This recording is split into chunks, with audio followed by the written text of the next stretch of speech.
Bonjour, nous sommes dans la partie description du fonctionnement et on va voir dans cet épisode la procédure afficher carte jeu. hein. Donc on va directement voir cette carte.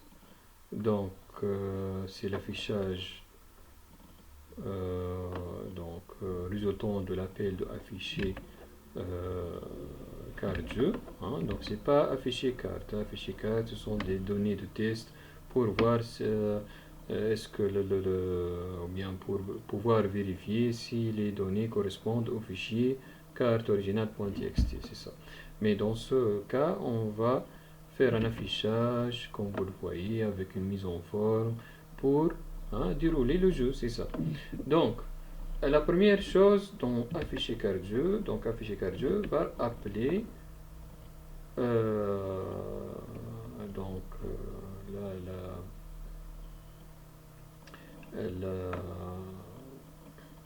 la fonction afficher joueur et la fonction afficher unité joueur. Donc les ennemis de le joueur humain en haut, et après avoir affiché la carte même, on va voir comment.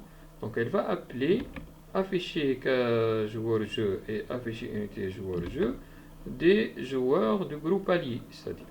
hein. Donc ici, comment on va faire ça? Donc on va déterminer, dans l'afficher carte jeu, on va déterminer l'ID du joueur humain.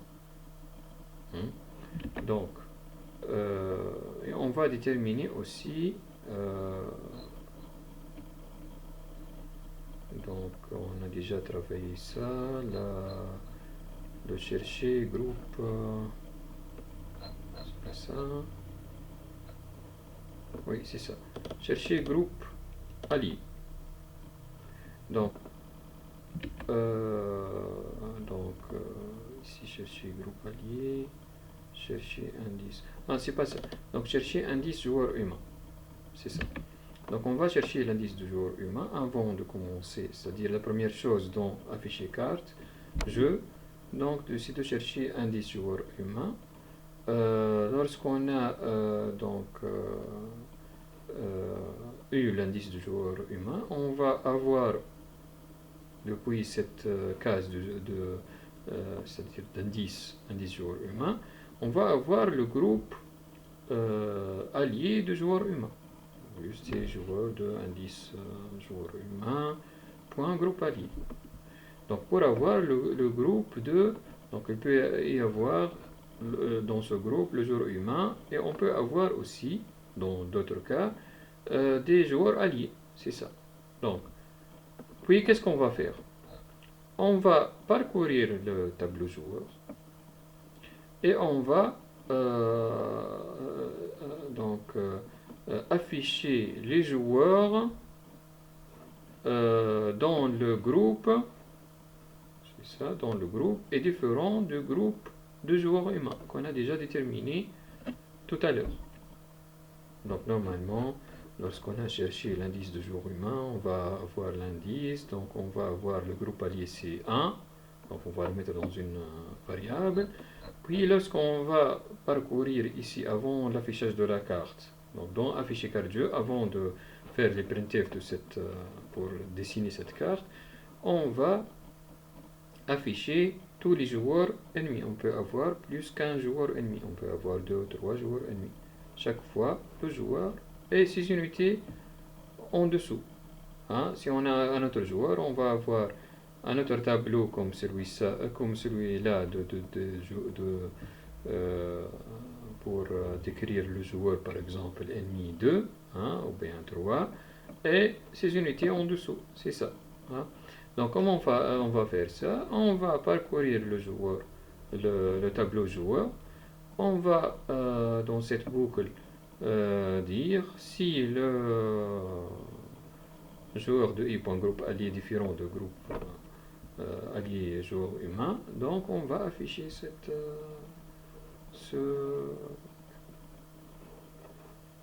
joueur. Puis qu'est-ce qu'on va faire? Comment on va afficher ce joueur? On va appeler directement le afficher le afficher joueur-jeu. On va donc faire entrer le ID joueur. Puis on va dans la même boucle, dès qu'on appelle la fiche joueur-jeu, juste après, on va appeler afficher unité joueur et on va faire entrer le même indice pour avoir cet affichage des unités de ce joueur. Hein, vous voyez le ID joueur 2. Et puisqu'on a dit que c'est dans une boucle, donc on va passer s'il y a d'autres joueurs. Donc on va parcourir tous les joueurs. S'il y a d'autres joueurs qui appartiennent à ce groupe allié ou bien à un autre groupe allié qui n'est pas le groupe allié de joueurs humains, hein, on peut avoir deux groupes alliés qui sont ennemis de joueurs humains. Donc tous les groupes alliés qui ne sont pas alliés aux joueurs humains vont être affichés ici avec c'est-à-dire les joueurs de ce groupe et les unités de ces joueurs. Puis on va passer à l'affichage de cette carte. Bien évidemment, après avoir, c'est-à-dire tracer cette carte, on va faire la même chose, mais pour le groupe. On va parcourir une autre fois le tableau joueur et on va dire cette fois si le groupe allié de ce joueur est égal au groupe allié 1. Non, on peut avoir le joueur humain dans un groupe allié, par exemple 3 ou 4. Donc, si on va dire si le groupe allié est égal au groupe allié de joueurs humains qu'on a déterminé au début du programme d'afficher 4, donc on va l'afficher ici. Donc on peut avoir par exemple un groupe allié de joueurs humains, dans ce cas c'est 1, mais on peut avoir un autre numéro. On peut avoir 2 ou 3 joueurs dans ce groupe allié. Hein? Donc ce sont des alliés de joueurs humains. Hein, on peut avoir par exemple un joueur humain et 2 joueurs alliés, donc des joueurs PC mais alliés. C'est ça. Passons maintenant au traçage de cartes qui entre ces deux affichages, hein, des joueurs de leur unité. Donc cet affichage, comment on va le faire? On va parcourir le tableau carte. Normalement, on a fait entrer le tableau carte. Donc c'est un tableau de 2 dimensions. Hein, donc c'est une matrice. Donc on va faire une double boucle de parcours de ce tableau. Et à chaque fois, à chaque carte de I, hein, qu'est-ce qu'on va faire? On va faire un affichage. Donc dans ce cas, donc j'ai fait un affichage de 5 caractères. Hein. Donc avant il y a une étape de mise en forme. Donc ici, pour avoir, donc on peut cliquer ici sur c'est-à-dire sur l'icône de cette fenêtre d'exécution. Donc propriété. Donc ici j'ai utilisé ce font, hein, NSimSan. Vous allez trouver ça avec le caractère 10. Pour les couleurs, pour avoir cet affichage en blanc, j'ai fait arrière-plan et j'ai sélectionné blanc. Puis j'ai fait texte et j'ai sélectionné noir. C'est ça, hein, pour avoir cet affichage. Et on met OK pour avoir cet affichage en arrière-plan blanc et texte, c'est-à-dire noir. Un autre détail, il y a le fichier type terrain, donc je l'ai amélioré, j'ai choisi d'autres caractères, donc amélioré, et j'ai mis à jour le fichier. Donc vous allez retélécharger le type terrain. Donc vous allez trouver le lien de type terrain.txt, type terrain original.txt dans le résumé des tâches. À partir de résumé tâche 6, vous aurez la nouvelle version, hein, c'est ça, hein, résumé des tâches semaine 6. C'est ça. Donc, ici j'ai mis 5 caractères. Donc ici, normalement j'ai décrit ça dans le nouveau donc cahier de charge, la nouvelle version, donc la version release 1. Donc normalement dans le description de fonctionnement. C'est ça. Donc une case est représentée par 5 caractères. Donc ici il y a, on va juste décrire. Hein. Donc il y a des cases qui sont composées, qui ne contiennent pas d'unité. Donc on va avoir le caractère représentant le terrain. Donc on va voir comment le dessiner.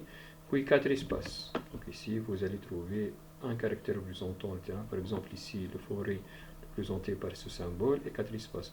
Comment avoir ce symbole? Donc normalement on va ici, hein, on va mettre un printf. Donc 4 espaces, donc c'est connu. Mais ici on va afficher le contenu du champ. Le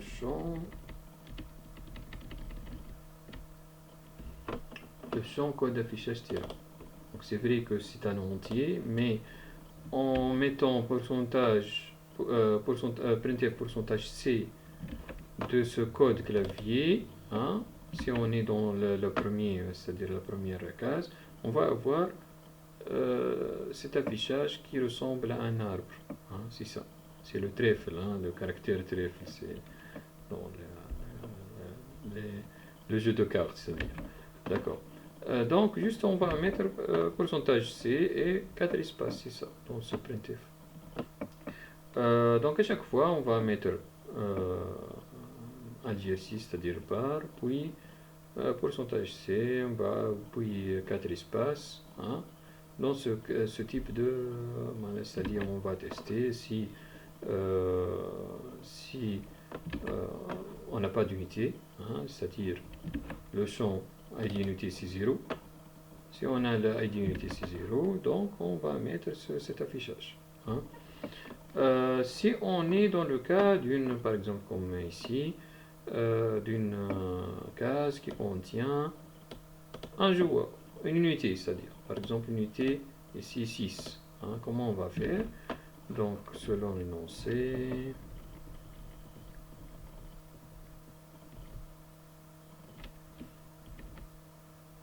c'est ça. La case contenant une unité, c'est le format, donc caractère représentant le terrain, puis un espace, donc caractère, c'est ça, celui-là, puis un espace,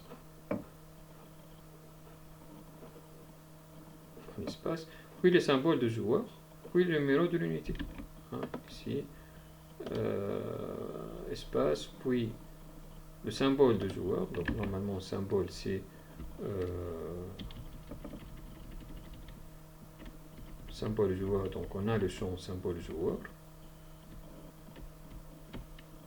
c'est ça, et on va juste afficher ce symbole joueur, et puis le ID unité, dans ce cas par exemple, si donc c'est ce ID unité, on va aller de pourcentage D, c'est-à-dire ici pourcentage C. Donc c'est ça, la composition de cette puis. C'est ça, normalement on va mettre, puisque les ID unités peuvent donc s'étendre à 2 chiffres, hein, donc ici, donc on va mettre pourcentage 2D, pourcentage de D pour réserver 2 caractères, c'est-à-dire il va mettre un caractère, s'il y a un chiffre, donc il va mettre un chiffre puis espace, s'il y a 2 chiffres, il va mettre les 2 chiffres, donc il va réserver 2 chiffres dans tous les cas, hein, donc 1 plus l'espace, plus un autre pour le symbole joueur, 3, et 2 chiffres pour le, c'est-à-dire le ID unité, c'est ça. Donc, dernier cas, par exemple, on va avancer un peu, hein, mais normalement, donc on n'est pas demandé de faire ça, donc c'est cette fonctionnalité, mais on va par exemple mettre je vais jouer le joueur de l'unité 2. Donc on va voir, il y a un affichage, donc on va le prendre en considération. Les cases avec marquage, c'est-à-dire le joueur 2, on va voir le voir dans le déplacement, donc on va voir les cases où peut se déplacer le joueur 2. hein. Donc c'est pas la fonction d'affichage qui va décider combien de cases marquées. Donc normalement elle va trouver ou bien marque égale 0, donc c'est une case normale, ou bien marque égale 1. Si elle trouve marque égale 1, donc elle va comprendre qu'elle va mettre plus dans la case correspondante. Donc ici, normalement, toutes ces cases ont le champ marque égale 1. Donc il y a une autre fonction, on va le voir dans des prochaines vidéos. Donc on va mettre qu'il y a des fonctions qui vont mettre quelques cases, le champ marque de quelques cases à 1. La fonction d'affichage doit prendre en considération ce champ marque. Donc elle va donc tester si marque égale 1. On va mettre s'il y a par exemple comme celui-là, s'il y a déjà un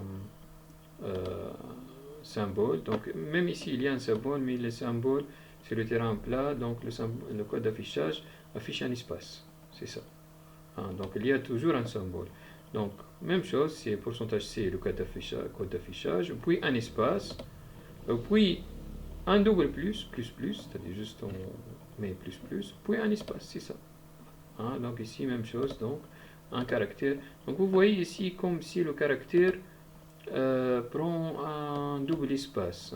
C'est parce que ce caractère est un peu spécial. Il y a quelques caractères qui prennent, on le programme sur un seul caractère, mais il prend la place de deux caractères. Donc vous voyez qu'il y a un décalage, par exemple, entre celui-là et celui-là, parce que l'espace prend un seul caractère, et il y a quelques caractères comme celui-là, donc qui décalent un peu l'affichage, c'est ça. Donc ici, donc on ne va pas prendre en considération ce détail, donc on va toujours mettre le code d'affichage, que ce soit le code d'affichage qui va afficher un espace pour dire terrain plat, ou bien un symbole pour dire, par exemple ici château, ici donjon. Puis un espace, puis double le plus, puis un espace. Il va se débrouiller, ne va pas faire de décalage parce que c'est une spécificité de ce caractère, donc qui prend un peu plus d'espace que les autres. Donc si on a la marque égale 0, donc on va pas mettre ces plus, c'est ça. C'est ça, donc c'est tout avec donc qu'est-ce qu'on va dire d'autre.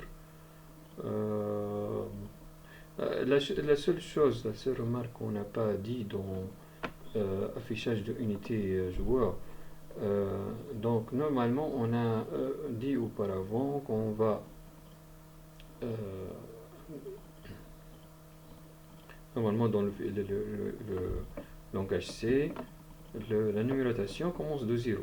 Par exemple, les indices des tableaux commencent de 0. Donc,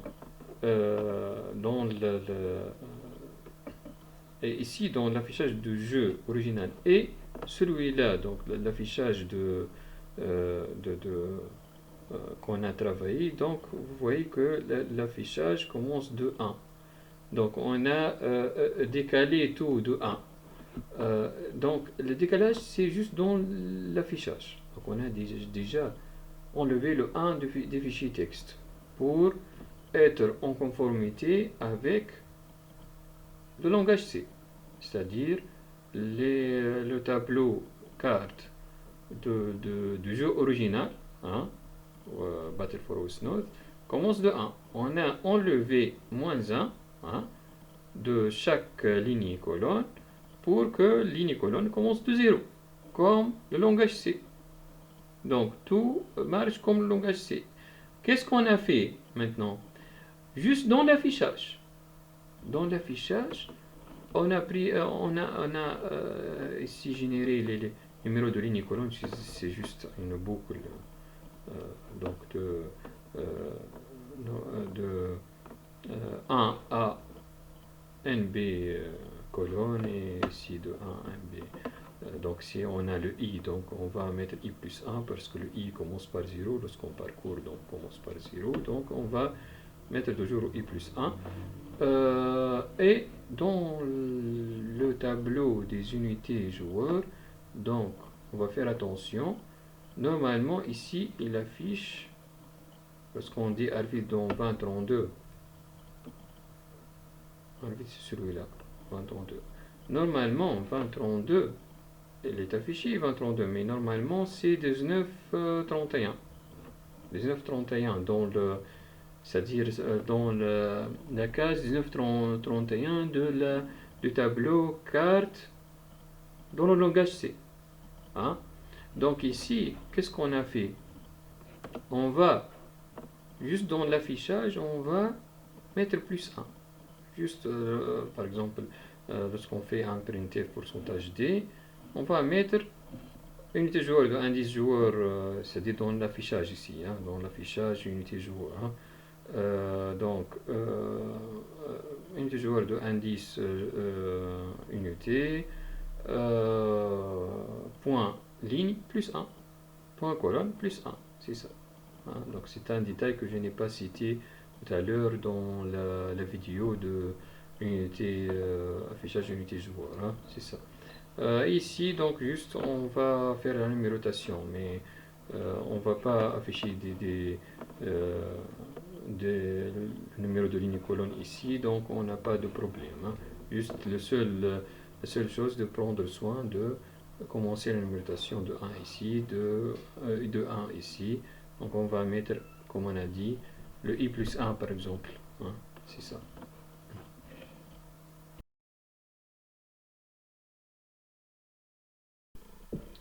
Deux derniers points à ajouter. Hein, le premier point, c'est qui concerne l'affichage des unités.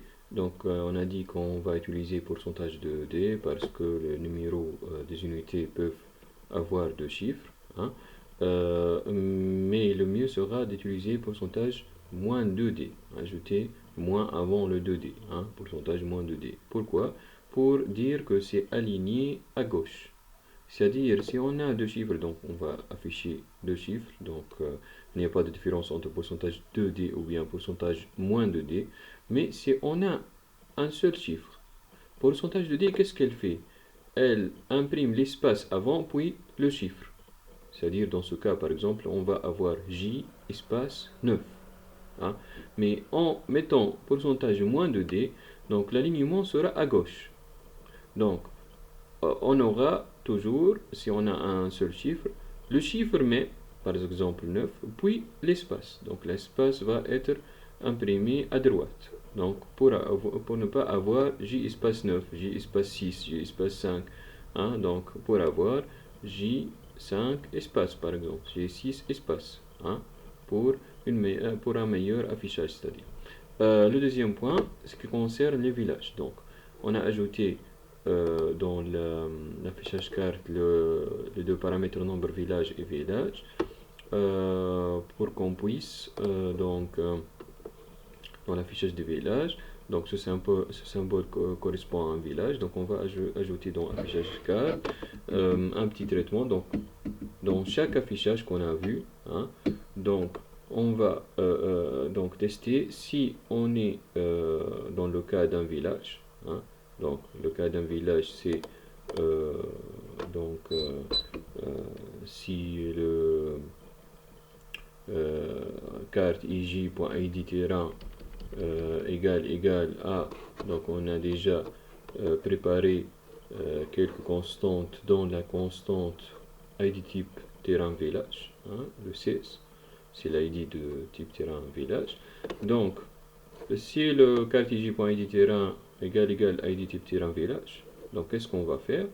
Dans le cas où il y a un village, donc que la case est vide, donc on n'a pas une unité, donc on va afficher le symbole, donc pourcentage C comme d'habitude, symbole du village, puis un pourcentage D, donc on va mettre puis trois espaces, ou bien donc le mieux serait de, puisque il y a des caractères qui se mettent sur sur deux emplacements de caractères. Donc le mieux serait de faire un pourcentage C espace puis pourcentage D. Hein. Donc pour que ce caractère s'étale sur deux, donc c'est un caractère spécial, donc il est comme ça, donc il s'étale sur deux caractères pour ne pas avoir le 1 et le symbole donc chevauchés. Hein. Vous pouvez essayer, vous allez trouver que ça va chevaucher. Hein. Donc pour les variables, donc on a le cartigi.code affichage, et pour le pourcentage D, c'est donc le village de indice village point id joueur propriétaire, c'est ça. Hein. Donc dans le cas par exemple d'un village et donc dans le cas d'une case où il y a un village et un joueur, donc on va avoir de même donc on n'a pas besoin de mettre le numéro, par exemple juste il faut afficher le caractère du village, puis directement espace le joueur, le numéro de joueur. Hein. Donc s'il est dans la case, c'est que quand il sortira, donc le village sera à lui. Hein. Sera au joueur propriétaire de l'unité, c'est-à-dire. Hein. Si le village est précédemment au joueur, à ce joueur, donc c'est bon, ça va rester sous sa propriété. Si le village, donc comme dans ce cas ou bien dans ce cas, donc n'appartenait pas auparavant au joueur, donc lorsqu'il entre, donc on saura s'il y a le joueur J par exemple, donc ce village va lorsque l'unité va sortir, donc le village sera au joueur J. Hein, c'est-à-dire on aura le symbole de village suivi de 1. Donc c'est ça.